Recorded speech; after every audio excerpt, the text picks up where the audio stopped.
কিন্তু ভোটের মাঠে এখন যেভাবে আমাদের প্রার্থীরা গণসংযোগে নেমে গিয়েছে, বিভিন্ন দলের প্রার্থীরা, এখানে কেউ জিজ্ঞেস করছে না ভাই সাহেব গণভোট কি, তারা জিজ্ঞেস করছে প্রার্থীকে, বিএনপির মার্কা কে পেয়েছে। সবাই এখন আমেরিকা প্রত্যাবর্তন করেছে। না, তাদের জন্য আমি শুভকামনা করি।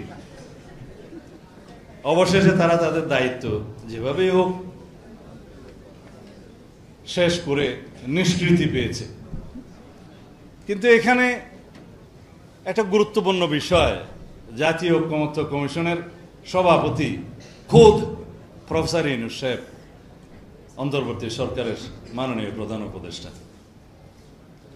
যে সুপারিশমালাগুলো ঐকমত্য কমিশন সরকারকে দিয়েছে, সেই সুপারিশে সরকার প্রধান নিজেই দস্তখত করেছেন সভাপতি হিসেবে।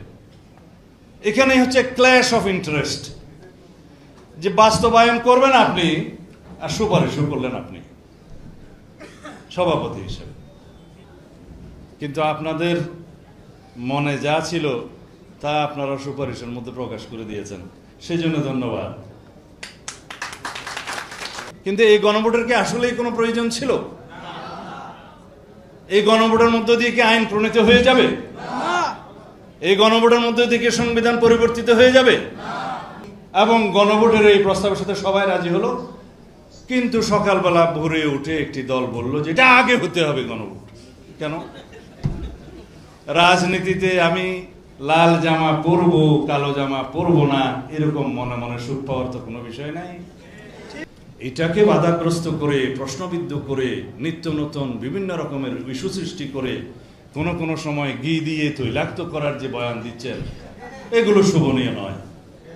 যাদের গণতান্ত্রিক অধিকার রাস্তার মধ্যে বয়ান করতে চান, স্বাগতম জানাই।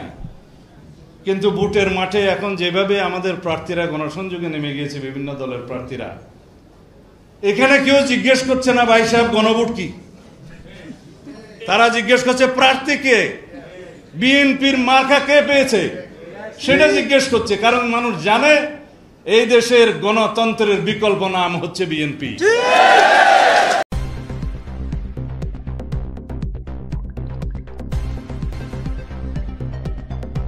News Vision Digital Multimedia.